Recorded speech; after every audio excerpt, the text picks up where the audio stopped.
At my father's retirement dinner, he raised a glass and said, "My real children are the ones who made me proud." Everyone clapped until he turned to me and said, "You can leave." I got up quietly. But then my husband stood too. What he did next left the entire room in stunned silence. It was supposed to be my father's shining moment, his retirement dinner, but it became the night he publicly disowned me. The words, "You can leave," sliced through the opulent banquet hall, loud enough for everyone to hear. Humiliation burned, but then my husband, Scott, stood up too. And that right there changed everything I thought I knew about family forever. Growing up in Brooklyn, a Boston suburb where success wasn't just celebrated but expected, our picture-perfect colonial home hid a darker truth. My father, Richard Harrington, was a banking executive who measured love in achievements and disappointments. My mother, Elaine, was beautiful and quiet, ultimately powerless against his domineering presence. She was my only buffer, whispering comfort after his tirades, never openly defying him. When I lost her to breast cancer at 20, that buffer was gone, leaving me exposed to his unrelenting expectations. My siblings, Jason and Kimberly, were the golden children. Jason, for years older, followed my father into finance, climbing rapidly at a prestigious investment firm. Kimberly, 2 years my senior, became a cardiothoracic surgeon, collecting accolades like some people collect stamps. They were the standard bearers, the ones who made our last name mean something, as my father constantly reminded me. Then there was me. From childhood, I gravitated toward books and art, finding escape in stories when real life became too harsh. I can still feel the tremble in my fingers, sitting at our glossy black grand piano during my 12th birthday recital. Family friends filled our living room, and I was playing Debussy's Clair de Lune. Halfway through, I hit a wrong note, just one. My father stood abruptly, straightened his tie, and walked out. The room fell silent except for the sound of the front door closing. I finished the piece, tears blurring my vision, but I finished it. That moment defined our relationship. One mistake, and you were deemed unworthy. College brought temporary freedom. I studied literature at Amherst, against my father's insistence on business school. "You're throwing your life away on fairy tales," he'd scoff. I went anyway, funding my education through scholarships and part-time jobs since he refused to pay for a useless degree. Those years taught me independence, but deepened my struggles with anxiety and self-worth. I'd accomplished something I was proud of, only to hear his voice in my head asking why it wasn't more. Relationships never lasted. I'd either pick men who reinforced my father's criticism or push away the good ones before they could discover I wasn't enough. Everything changed 3 years ago at a small bookstore in Cambridge. I reached for the last copy of a rare edition of Jane Eyre at the exact same moment as someone else. I looked up to find Scott Taylor. His kind eyes and warm smile made something inside me settle for the first time. "You take it," he insisted. "Anyone hunting for Bronte deserves it more than me." We ended up talking for hours at the coffee shop next door. Scott was a software engineer who loved literature nearly as much as I did. He listened when I spoke, truly listened, without checking his watch or preparing his next argument. When I mentioned my dream of starting a small publishing house for overlooked authors, he didn't laugh or call it impractical. Instead, he asked thoughtful questions about my business plan. 6 months later, with Scott's encouragement and help with the financial projections, I launched Lighthouse Press. We specialized in literary fiction by diverse voices. By year 2, one of our books had won a regional award, and we'd expanded to publishing 6 titles annually. It wasn't making me rich, but it was making me proud. Scott and I married in a small ceremony at the Boston Public Library. My father didn't attend, claiming an important business meeting. Jason sent an expensive but impersonal gift. Only Kimberly represented my side of the family, leaving immediately after for a conference. "They don't deserve you," Scott whispered as we danced at our reception, surrounded by his loving family and friends instead of mine. I hadn't spoken more than a few words to my father in nearly 2 years when the invitation to his retirement dinner arrived. After 40 years at First Atlantic Bank, Richard Harrington was stepping down as executive vice president, and there would be a formal celebration at the Hawthorne, Boston's most exclusive restaurant. "We don't have to go," Scott said, watching my hands tremble as I read the thick, cream-colored card. "Maybe this is his way of reaching out," I said, though I didn't believe it. "Maybe things will be different now that he's retiring." The night of the dinner, I stood before our bedroom mirror in a navy blue dress. My hair was professionally styled, my makeup carefully applied to hide the shadows under my eyes from a week of stress-induced insomnia. "You look beautiful," Scott said, adjusting his tie beside me. "I feel like I'm going to throw up," I admitted. A panic attack hit me just as we were about to leave. Scott sat with me on the edge of our bed, coaching me through the breathing exercises my therapist had taught me. His hand made slow circles on my back as my breathing gradually normalized. "We can still cancel," he reminded me. "No," I said, reapplying my lipstick with shaking hands. "I need to do this. I need to try one more time." As we drove downtown, Scott squeezed my hand. "Remember, no matter what happens tonight, you have people who love you for exactly who you are." I nodded, wishing I could believe him. But decades of conditional love had taught me otherwise. Deep down, I still thought I needed to earn the right to be loved. And tonight was one more chance to finally make my father proud. The Hawthorne stood like a beacon. Inside, crystal chandeliers cast a golden glow over 70 formally dressed people, champagne flutes in hand. A string quartet played softly, nearly drowned out by polite laughter and conversation. I spotted Jason immediately, holding court near the bar, looking exactly like our father. "Amanda," he said, his smile not quite reaching his eyes. "Didn't think you'd make it?" He offered Scott a brief handshake before turning back to his colleagues, launching into a story about a Reynolds merger. Scott gave my hand a gentle squeeze as we excused ourselves. We found Kimberly near the hors d'oeuvres table, elegant in a red dress, showing off an enormous diamond engagement ring. "June wedding at the plaza," she was saying. Thomas wanted Tuscany, but I told him the humidity would be terrible for photos. She spotted me. "Amanda, you came." Her eyes flicked over my dress with subtle assessment. "Navy is so reliable." She introduced us to her fiancé, Thomas, a neurosurgeon with perfect teeth. The conversation revolved around their wedding and a recent medical conference in Switzerland before Kimberly excused herself for more important guests. "Your siblings are exactly as advertised," Scott murmured. I was reaching for champagne when Aunt Patricia, my father's sister, pulled me into a stiff hug that smelled of expensive perfume and judgment.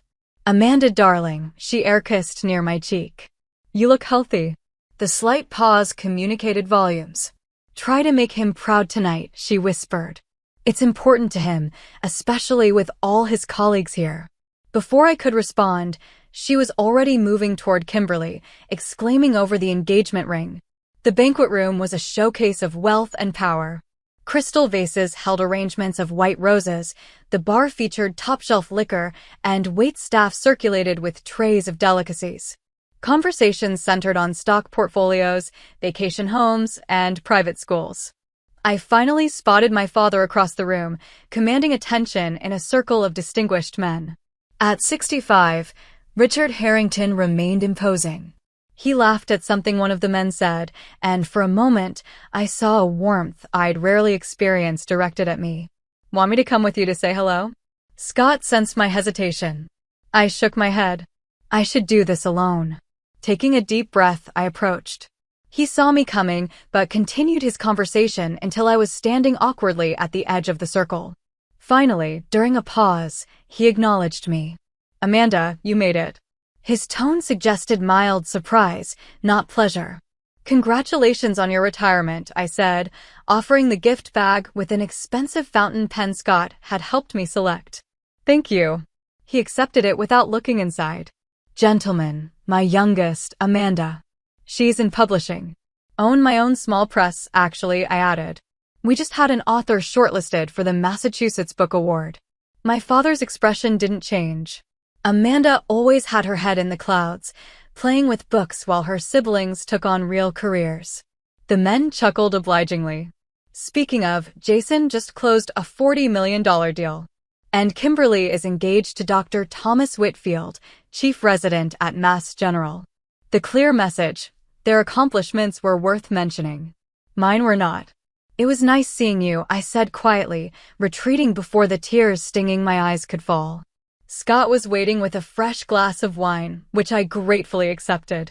That bad? The usual, I managed, taking a large sip. The cocktail hour continued. I watched as my father moved through the room like a king, accepting congratulations. The contrast to his coldness toward me became more pronounced with each person he greeted warmly. When it was time to be seated for dinner, I discovered we'd been placed at a table far from the main one where my father, Jason, Kimberly, and other VIPs would sit. Our table mates included distant relatives and junior colleagues who seemed equally disappointed. I'm Scott Taylor, Amanda's husband. Scott introduced himself cheerfully, undeterred by the seating politics. You're Richard's daughter? Asked an older woman across from us. The one who isn't a doctor or banker? I nodded, forcing a smile. I run a publishing company. How nice, she said, with the same tone one might use to address a child's crayon drawing. A hobby business. Throughout the three-course meal, I watched my father at the center table, laughing and engaged. Occasionally, he'd place a proud hand on Jason's shoulder or beam at something Kimberly said. It was a side of him I'd seen directed at my siblings, but never at me. Scott squeezed my hand under the table periodically, his silent support the only thing keeping me from walking out. The lamb was perfectly cooked, the wine exceptional, but everything tasted like ash in my mouth. After dessert, the formal speeches began. The bank CEO spoke about my father's contributions, his vision, his leadership. A longtime colleague shared humorous anecdotes. Jason gave a polished speech about our father's professional legacy, managing to make it primarily about himself. And then it was my father's turn. The room quieted as Richard Harrington rose and approached the microphone. My heart beat faster, hoping against hope that this moment, this public reflection on his life, might include some small acknowledgement of me. Thank you all for coming tonight, my father began, his voice carrying effortlessly. Looking around this room, I see not just colleagues, but friends who have been part of a journey spanning 4 decades at First Atlantic Bank. He spoke eloquently about the changes he'd witnessed, about challenges overcome and successes achieved. He thanked mentors and acknowledged those he had mentored. The crowd was rapt, including me. This reflective, almost warm version of Richard Harrington was unfamiliar.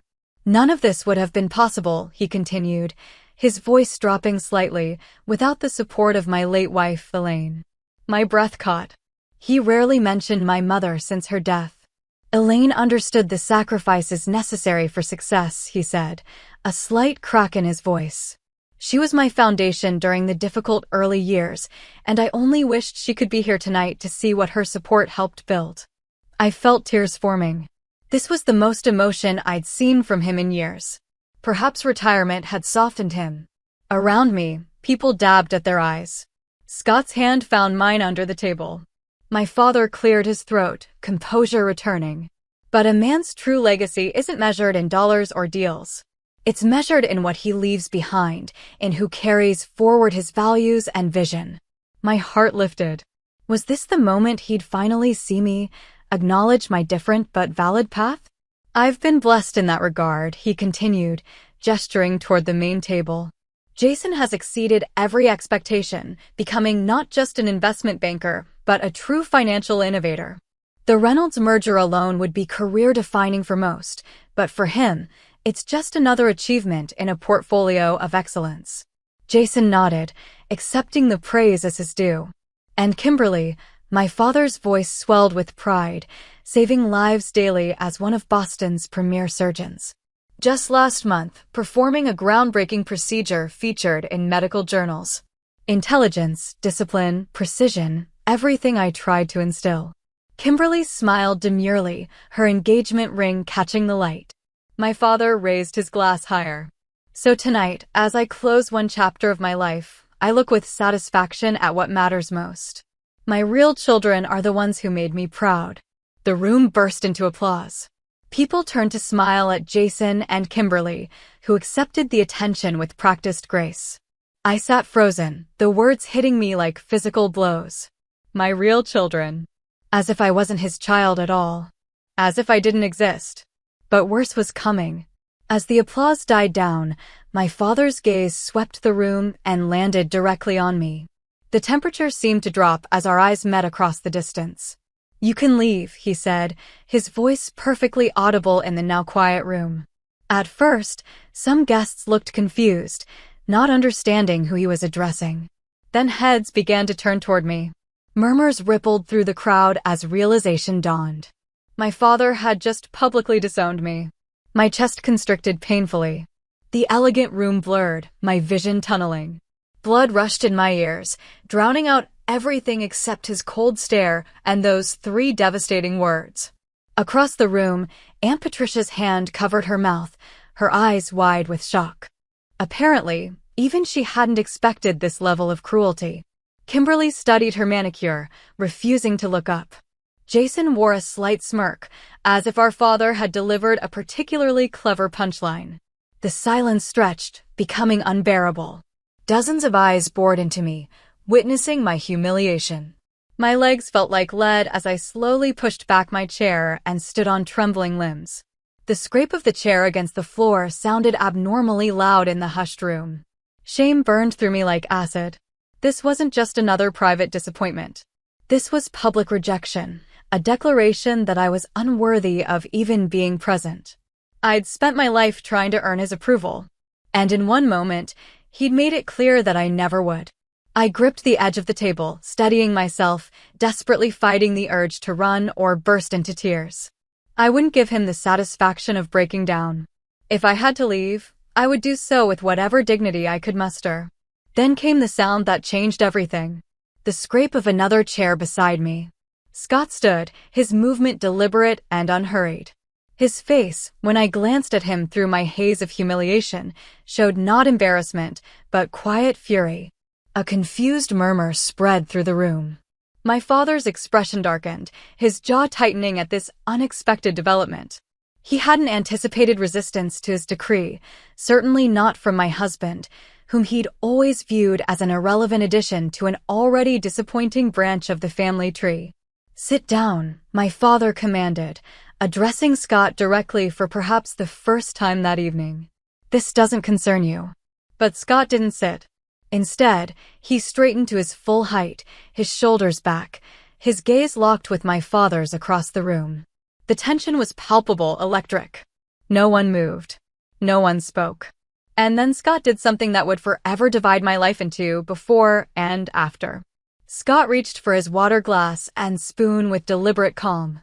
The soft ping of metal against crystal cut through the uncomfortable silence, drawing every eye in the room, the universal signal for attention before a toast. My father's face flushed with anger at this breach of protocol. This was his night, his moment, his carefully orchestrated display of power. Scott had just challenged that in the most civilized, yet unmistakable way. "What do you think you're doing?" my father demanded, but his voice had lost some of its authority. Scott ignored him, waiting until the room was completely silent, every guest frozen in anticipation of this unexpected turn. His hand was steady as he set down the spoon, his expression composed but determined. I'd never seen this side of him before, this quiet, immovable strength. "I'd like to make a toast," Scott began. His voice was clear and carrying. "To the woman Richard Harrington failed to see." Gasps rippled through the crowd. My heart hammered against my ribs. Beside me, an elderly woman whispered, "Oh my goodness," to her companion. "For those who don't know me, I'm Scott Taylor, Amanda's husband," he continued. "And since Richard has shared his perspective tonight, I'd like to share the truth about the daughter he just told to leave." My father stepped forward. "That's enough. Security will escort you out." "By all means," Scott replied evenly. But I wonder how the Boston Globe would report on Richard Harrington having his own daughter and son-in-law forcibly removed from his retirement party. "I'm sure your banking colleagues would find that fascinating." My father froze, his gaze darting around the room at his professional peers. His reputation had always been paramount. Scott had found the one leverage that would work. 3 years ago, Scott continued, Amanda founded Lighthouse Press with her own savings and a small business loan that she qualified for without any family connections. Last year, they published Salt and Stone, which was not only shortlisted for the Massachusetts Book Award, but was just optioned for a film adaptation. Murmurs of interest swept through the crowd. This was news even to me. Scott must have received the call today and been waiting to surprise me. What Richard failed to mention, Scott never wavered from my father, is that Amanda's Press has provided a platform for voices that major publishers overlooked, including veterans, immigrants, and, yes, people who grew up in emotionally abusive homes. Their literacy program has put books in the hands of over 3,000 underprivileged children in Boston's poorest neighborhoods. I felt a surreal detachment, as if watching a scene in a movie rather than my own life unfolding. Scott was publicly defending me, cataloging achievements my father had dismissed or never bothered to learn about. While Jason was crushing it on Wall Street and Kimberly was advancing her medical career, Scott's voice took on an edge. It was Amanda who took a leave of absence from college to care for her mother during cancer treatment. Amanda who sat by Elaine's hospital bed reading her favorite poems when she was too weak to hold a book herself. My throat tightened at the memory. Those quiet hours with my mother had been sacred, painful, precious. What Richard doesn't know, Scott continued, his voice dropping slightly, is that the down payment for Jason's first New York apartment came from Amanda's college fund. She gave it to him when his credit was destroyed after that gambling problem he worked so hard to hide from Daddy. Jason's face drained of color. That had been our secret, a rare moment of real connection between siblings when he'd come to me desperate and ashamed. I'd helped him because, despite everything, he was my brother. I never expected anything in return. Certainly not for him to defend me against our father. For 32 years, Richard, you've told Amanda she wasn't enough. Too sensitive, too artistic, too different from the path you prescribed. You've withheld affection, weaponized your approval, and tonight, you've attempted to humiliate her in front of everyone who matters to you. Scott looked around the room, addressing the guests directly. But here's what you should know about family. Real family doesn't require performance reviews. Real family doesn't measure love in achievements. Real family sees you, supports you, and stands with you even when it's difficult, especially when it's difficult. My father found his voice. You have no right to speak this way in front of my colleagues and friends. You don't know anything about our family. I know enough, Scott replied. I know that a man who publicly rejects his daughter at his retirement dinner isn't celebrating a legacy. He's revealing its bankruptcy. The room was so silent I could hear the ice shifting in water glasses. No one moved. No one seemed to breathe. Scott turned to me then, his eyes softening. Amanda is the strongest person I know. Not because she met her father's impossible standards, but because she survived them and became herself. He raised his water glass one final time, turning back to my father. So thank you, Richard Harrington, for showing us exactly the kind of parent we'll never be. With that, Scott set down his glass and gently took my hand. The warmth of his fingers anchored me as the room spun with shock, embarrassment, and something else I couldn't yet identify. Together, we walked toward the exit, our footsteps echoing on the marble floor. No one tried to stop us. No one spoke. The collective breath-holding of 70 stunned guests created a silence so complete it seemed to have physical weight. As we neared the doors, my father found his voice again. If you walk out now, don't ever come back, he shouted, desperation creeping into his anger. You're cut off. Do you understand? Both of you. We didn't slow, didn't turn. Scott's hand remained steady in mine. As we passed the last table before the exit, an elderly man I recognized as one of my father's longest-serving colleagues caught my eye. Almost imperceptibly, he nodded. A small gesture of respect, or perhaps solidarity. It was the first time anyone from my father's world had acknowledged me as something other than a disappointment. The doors closed behind us, muffling the explosion of conversation that erupted in our wake. The valet, having overheard the commotion, avoided eye contact as he hurried to retrieve our car. The night air hit my flushed face like a blessing, cool and clean after the suffocating tension of the banquet hall. Scott opened the car door for me, then walked around to the driver's side. Neither of us spoke until we had pulled away from the Hawthorne, its elegant facade receding in the rearview mirror like the setting of a particularly vivid nightmare. "Are you okay?" Scott finally asked, his voice gentle in the darkness of the car. I wasn't. I was shattered, humiliated, and, strangely, impossibly relieved. Something that had been coiled tightly within me for decades had finally snapped, leaving me raw but somehow lighter. "I don't know," I answered honestly, "but I think I might be eventually." Scott reached for my hand again, and we drove home in silence, leaving behind the wreckage of expectations and pretense, heading towards something I couldn't yet name but desperately wanted to discover. The emotional dam broke as soon as we entered our apartment. I collapsed onto our couch, violent sobs tearing through me as 3 decades of suppressed pain erupted at once. Scott held me without speaking, his shirt growing damp with my tears, his arms steady around my shaking shoulders. "I'm sorry," I gasped between sobs. "I'm so sorry you had to do that." "I'm not," Scott said firmly. "I've wanted to say those things to your father for 3 years. He'll never forgive us." The thought brought fresh tears. Despite everything, some childish part of me had never stopped hoping for reconciliation, for the father I needed instead of the one I had.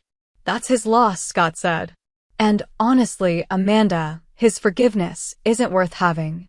We stayed up until 3 o'clock in the morning, talking through what had happened. The initial shock gave way to a complex mix of emotions: grief for the relationship I'd never have with my father, anger at his cruelty, fear about family repercussions, and underneath it all, a tentative sense of liberation. "Do you think I overstepped?"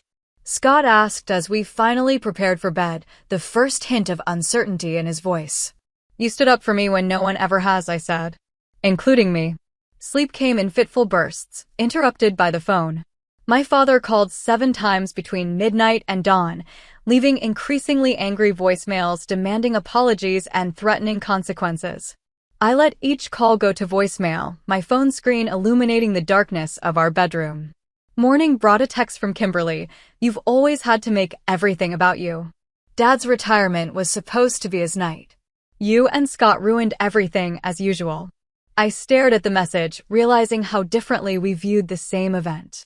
In her reality, I was the villain who had stolen our father's spotlight, not the victim of his public rejection. The twist came at 10:17 a.m. when Jason called. I almost didn't answer, expecting more accusations, but something made me pick up. "That was quite a show last night," he said, his tone unreadable. "I didn't plan it," I replied stiffly. A pause. "I know." Another pause. "Is it true what Scott said about the apartment money?" "Yes." "Why didn't you ever throw that in my face all these years, even when I was less than supportive?" "Because that's not why I helped you," I said simply.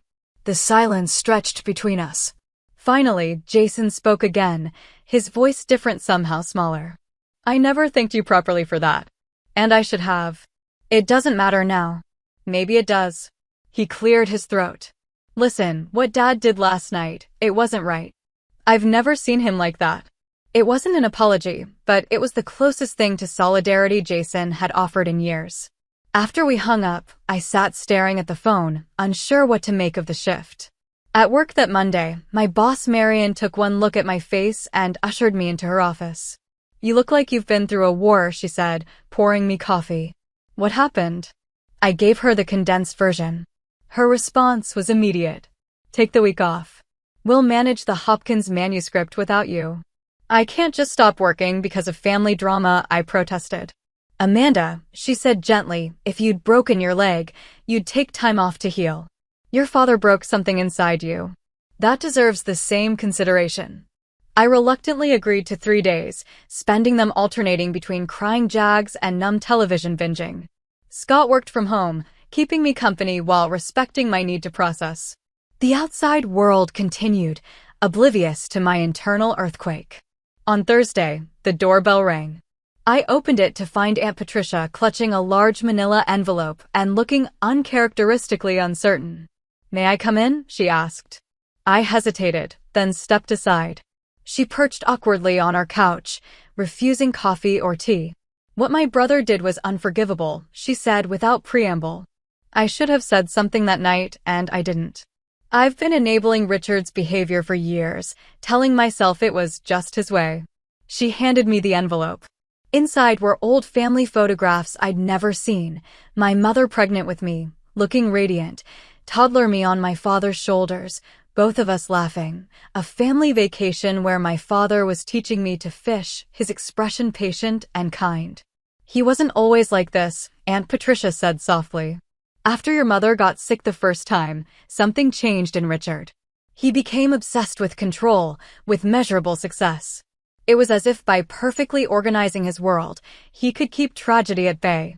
I studied the photos, these glimpses of a father I didn't recognize. That doesn't excuse what he's done. No, she agreed. It doesn't. But I thought you should know there was a time when he loved you unreservedly. That capacity exists in him, buried under years of fear and bitterness. After she left, I placed the photos in my desk drawer, unable to look at them longer, but unwilling to throw them away. The family implosion generated ripples through our extended family network. Cousins I rarely spoke with texted for details. My father's sister-in-law called to say she'd always thought Richard was too hard on you. The family mythology was being rewritten in real time, with longtime power dynamics suddenly up for re-examination. 5 days after the dinner. My father's name on my caller ID triggered a panic attack, so severe that Scott had to talk me through breathing exercises for 20 minutes. That night, he researched therapists specializing in family trauma and emotional abuse. You need professional support, he said, showing me a short list he'd compiled. This is beyond what I can help you process. I selected Dr. Eleanor Waters, a woman whose kind eyes and no-nonsense expression in her professional photo somehow inspired trust. My first appointment was scheduled for the following Tuesday. What if this breaks me completely? I asked Scott the night before. What if I discover I'm even more damaged than I thought? You're not damaged, Amanda. You're hurt. There's a difference. He pulled me close. And sometimes things need to break open before they can heal properly. A week after the retirement dinner disaster, my father appeared unannounced at our apartment building. The doorman called up, asking if we wanted to receive Richard Harrington. My hand shook as I held the intercom. It's your call, Scott said. We can refuse. No, I decided. Let's end this. My father looked smaller somehow as he entered our apartment. His commanding presence diminished outside his usual power settings.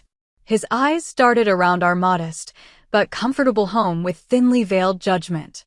I've come to clear the air, he announced without greeting. You told me to leave in front of everyone, I reminded him, my voice steadier than I expected. What did you think would happen? I expected you to respect my wishes. Instead, your husband created a spectacle that undermined my entire career celebration. Scott, who had promised to let me handle this confrontation, remained silent beside me, his presence reassuring. Did you come here to apologize? I asked. My father looked genuinely confused. Apologize for what? For being honest about my disappointment? I've given you every opportunity to make something of yourself, and you've rejected them all. In that moment, I saw with perfect clarity what Scott had been telling me for years. My father was incapable of seeing me as I actually was. He could only see the ways I failed to be who he wanted. I think you should go, I said quietly. I'm not finished, he snapped. I came to tell you that I've spoken with my attorney. If you and Scott don't make a public apology to me, you'll both be removed from my will. Is that clear? The old Amanda would have crumbled, would have agreed to anything to regain his approval. But standing in my own home, with my husband beside me and the life we'd built together surrounding us, I found a strength I hadn't known I possessed. We don't want your money, I said. We never did. What we wanted was your love, your acceptance. But I'm done trying to earn something that should have been freely given. My father's face hardened. You'll regret this. When you're struggling to pay bills with your little book hobby, you'll wish you'd shown more respect. I respect myself now, I said. That's enough. He stormed out, slamming our door hard enough to rattle the pictures on the wall. One fell, the frame cracking as it hit the floor. It was a photo from our wedding day, Scott and I laughing as we fed each other cake. I knelt to pick it up, carefully removing the broken glass. Symbolic, I murmured. What is? Scott asked. The only thing that broke was the frame. We're still intact. He helped me clean up the shards. Neither of us spoke of my father again that night. Instead, we ordered takeout, opened wine, and discussed whether Portland might be a good place for a fresh start. The idea of moving, of creating physical distance to match the emotional reality, felt increasingly right. As I fell asleep that night, I realized I hadn't apologized for anything all day. It was a small victory, but significant for someone who had spent her life saying sorry for existing. "Tell me about your father," Dr. Eleanor Waters said during our first therapy session. For the next 50 minutes, words poured out of me, stories I'd never fully articulated, even to Scott. Dr. Waters listened without judgment, occasionally jotting notes. At the end of the session, she looked at me thoughtfully. "Amanda, have you ever heard of emotional abuse?" That simple question began a 3-month journey through family dynamics, trauma responses, and the slow process of reclaiming my self-worth.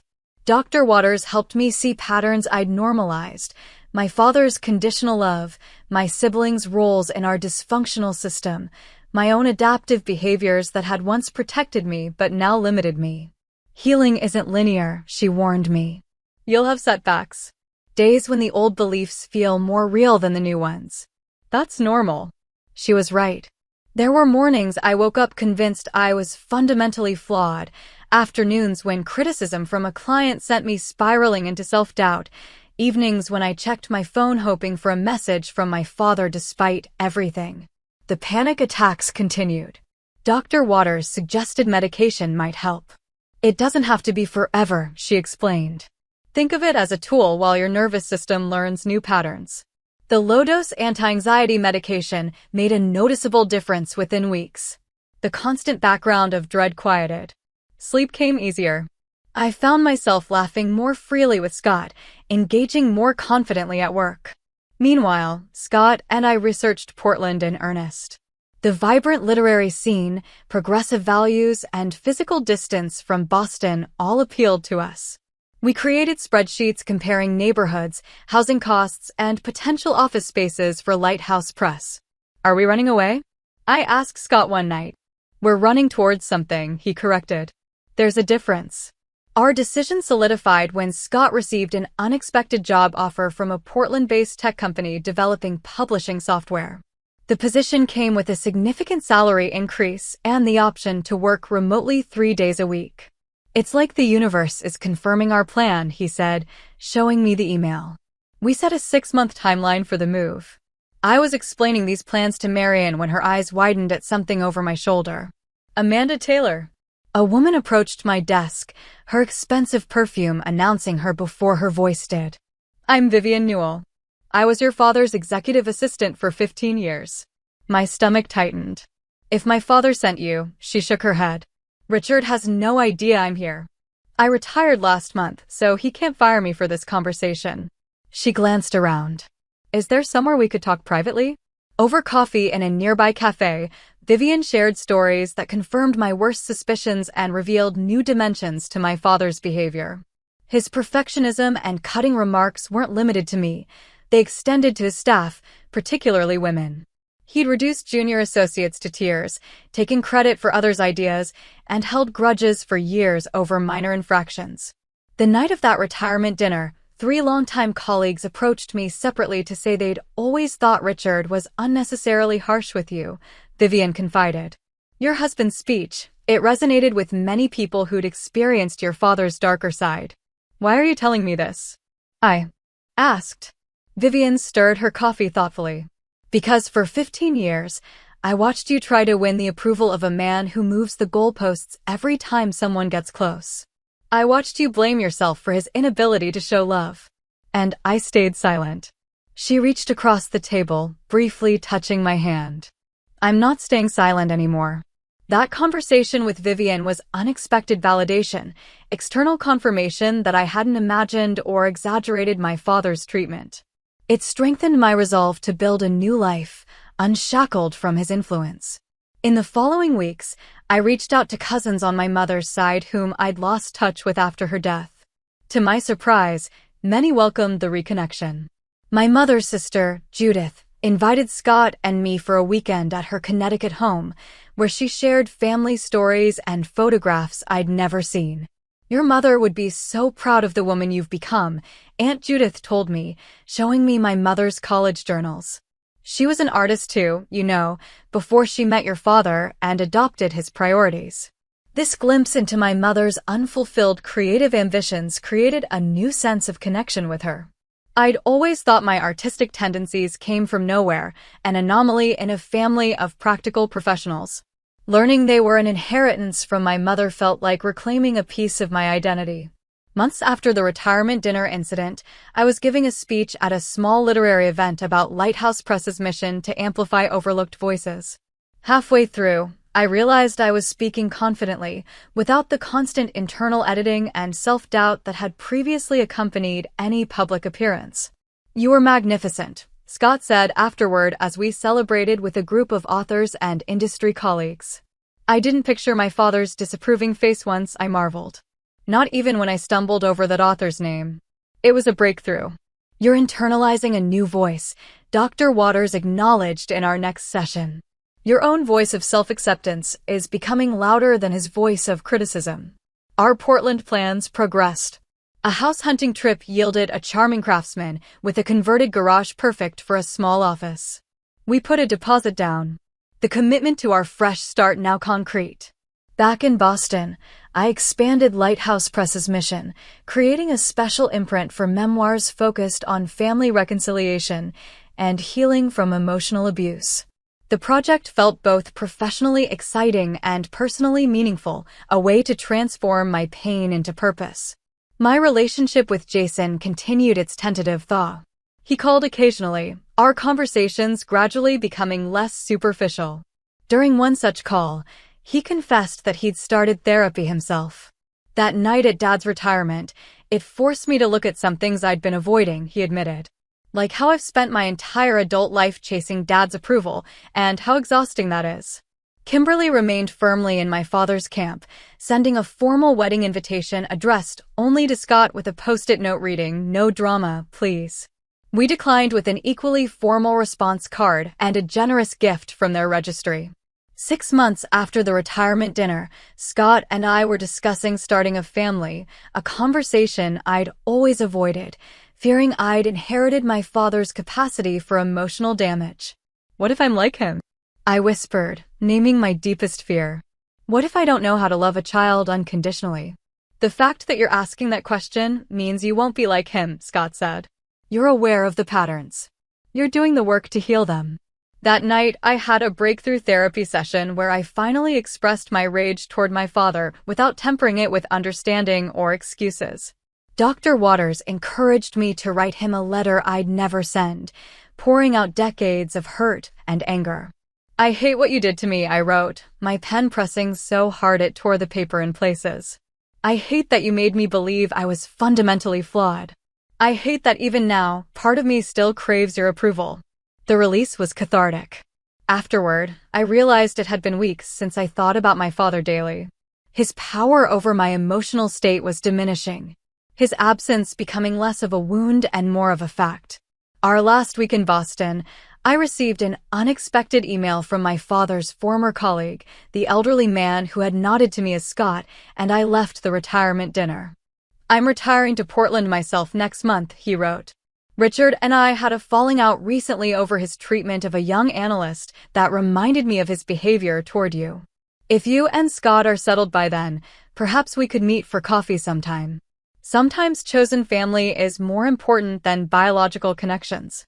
As we packed our belongings into a moving truck, I found the envelope of old photographs Aunt Patricia had given me. Looking at them now produced less pain, as if they depicted characters in a story rather than my actual family. I packed them alongside newer photos, Scott and me hiking in New Hampshire, our literary festival booth surrounded by readers, a dinner party with friends who loved us exactly as we were. On our last night in the empty Boston apartment, Scott found me standing at the window, looking out at the city lights. "Having second thoughts?" he asked, wrapping his arms around me from behind. "No," I said truthfully. "Just saying goodbye to the person I was here, the one who never felt good enough." "She was always good enough," Scott said. She just couldn't see it yet. As we drove west the next morning, I realized I hadn't checked my phone for messages from my father in over a week. It wasn't a conscious decision, just a natural fading of an old habit that no longer served me.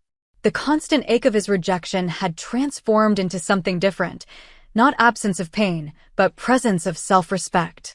Portland welcomed us with a week of unseasonable sunshine, as if affirming our decision. As we unpacked boxes in our new home, I came across the cracked wedding picture frame from the night of my father's final visit. I'd kept the frame, but replaced the glass. "I think this belongs here," I said, placing it on the mantel of our new living room. A reminder of what we brought with us and what we left behind. Scott smiled, understanding perfectly. "The past made us who we are," he said, "but it doesn't get to decide who we become." 1 year after my father's retirement dinner, I stood in our Portland kitchen, cradling a glass of sparkling cider. Through the window, I could see Scott grilling on our back deck, surrounded by our new friends and chosen family. Spring sunshine filtered through cherry blossoms, casting dappled light across our yard. The past year had brought changes I couldn't have imagined that painful night in Boston. Lighthouse Press had flourished in Portland's supportive literary community, winning a Small Business Innovation Award for our community outreach programs. My therapy sessions with Dr. Waters had transitioned from weekly to monthly check-ins. And most significantly, I was 4 months pregnant with our first child.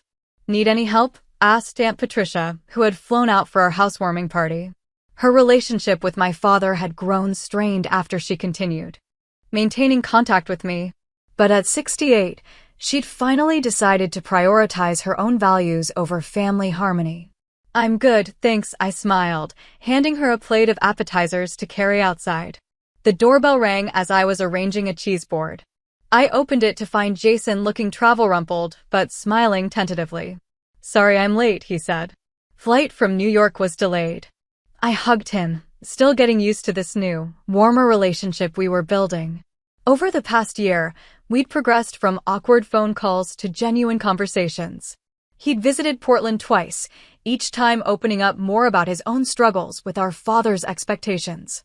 "Come in," I said. "Everyone's out back." "How's Claire?" Jason had recently started dating a kindergarten teacher who seemed to bring out a gentler side of him.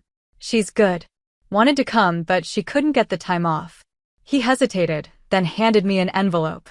"I've been debating whether to show you this, but I think you should know." Inside was a short article from a Boston business publication featuring a small photograph of my father.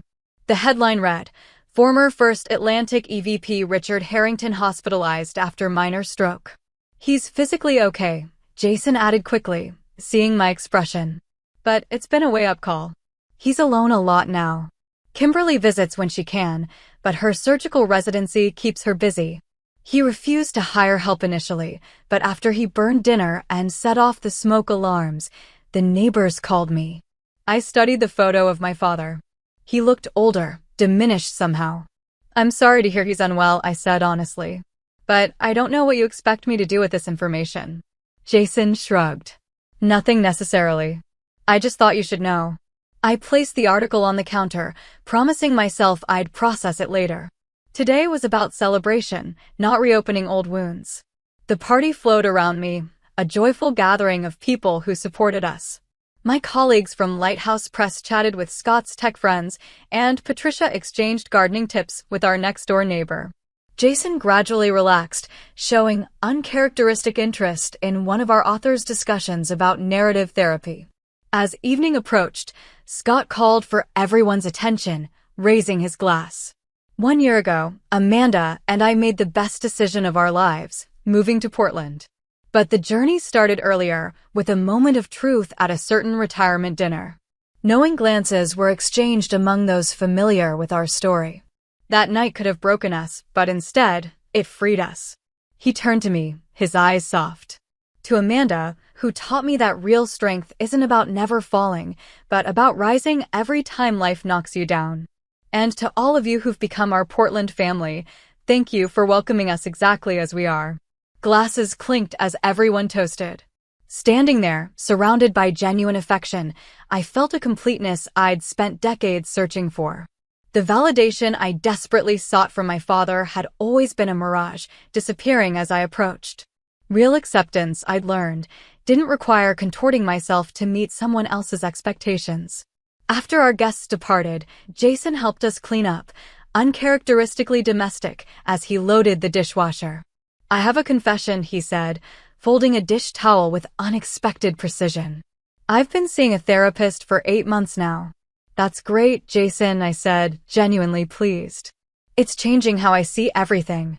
Dad, myself, you." He leaned against the counter. "Did you know I was jealous of you growing up?" I nearly dropped the plate I was rinsing. "Jealous of me?" "You were the golden child." "I was the obedient child," he corrected. "I did everything Dad wanted and got his approval, sure. But you always knew who you were. Even when it cost you everything, you stayed true to yourself." I never had that kind of courage. We talked late into the night after Scott went to bed, sharing perspectives on our childhood that made me see familiar events through new eyes. When Jason finally left for his hotel, he hugged me tightly. "I'm sorry I wasn't a better brother," he whispered. "We're writing a new story now," I reminded him. "That's what matters." 3 days later, while visiting Powell's Books, I received a text from Kimberly, the first direct communication in months. "Dad asking for you." "Probably nothing. Just thought you should know." I stood frozen among the bookshelves, my hand instinctively moving to my slightly rounded belly. The old Amanda would have dropped everything, rushed back to Boston, desperate for this potential opening. The new Amanda recognized the message for what it was, Kimberly's way of transferring responsibility, of making any continued estrangement my choice rather than our father's. After careful consideration and a long talk with Scott, I composed a simple response. "Thank you for letting me know. I hope he recovers well." Not a door slammed shut, but not a desperate rush through an open one either. Just acknowledgement of a shared humanity that existed independent of our broken relationship. 2 weeks later, I had a chance encounter that crystallized how far I'd come. While visiting a friend in the hospital after minor surgery, I rounded a corner and nearly collided with my father. He looked startled, then wary. He'd lost weight, and a slight droop affected one side of his face, evidence of the stroke Jason had mentioned. "Amanda," he said, his voice rougher than I remembered. "Dad," I replied, surprised by my steady calm. "Jason mentioned you were having some health issues. I hope you're doing better." He nodded stiffly. "Just a checkup, nothing serious." We stood awkwardly in the hospital corridor, medical staff flowing around us like a stream around 2 stubborn rocks. "You look different," he finally said. I smiled slightly. "I'm pregnant. Due in November." Something flickered across his face, surprise, perhaps a hint of some deeper emotion quickly suppressed. "I see. Congratulations." "Thank you." Another silence stretched between us, filled with decades of things unsaid. I realized I was waiting for something. An apology, perhaps, or some acknowledgement of the pain he'd caused. But his expression remained carefully neutral, his posture rigid. "I should go," I said finally. "My friend is waiting." He nodded. "Give my regards to Scott." It was such a conventional pleasantry, so at odds with our last interaction, that I almost laughed. Instead, I simply nodded and moved past him, continuing down the corridor. What struck me afterward wasn't what had happened, but what hadn't. No accelerated heartbeat, no tunnel vision, no desperate need to make him love me. I'd spoken to my father as one adult to another, without the weight of my childhood wounds dictating my responses. The encounter left me contemplative, but not devastated. "He'll never change," I told Scott that night. "Not fundamentally." "Probably not," Scott agreed. "Are you okay with that?" I considered the question carefully. "I think I am. For the first time, I truly understand that his limitations aren't my failure." That autumn, as the Portland trees turned brilliant shades of orange and red, we prepared our home for the baby. Jason visited twice, bringing impractically extravagant gifts for his future niece or nephew. Aunt Patricia sent handmade quilts and regular updates on family news, including the gossip that my father had been seeing a woman from his church, a widow who apparently tolerated his difficult personality. "Good for him," I said when I heard, genuinely meaning it. His happiness or unhappiness no longer defined my own. In late November, our daughter, Lily Eleanor Taylor, was born after 20 hours of labor. Holding her for the first time, I was overwhelmed by a love so fierce and unconditional it brought tears to my eyes. "She's perfect," Scott whispered, gently touching her tiny fingers. Looking at our daughter's peaceful face, I made a silent promise. She would grow up knowing she was enough, exactly as she was. Her worth would never be tied to achievements or conformity to someone else's vision. She would be loved for her authentic self, whatever shape that took. Jason flew in to meet his niece the following week, awkwardly cradling her with a mixture of terror and wonder. "She has Mom's eyes," he observed, touching her cheek gently.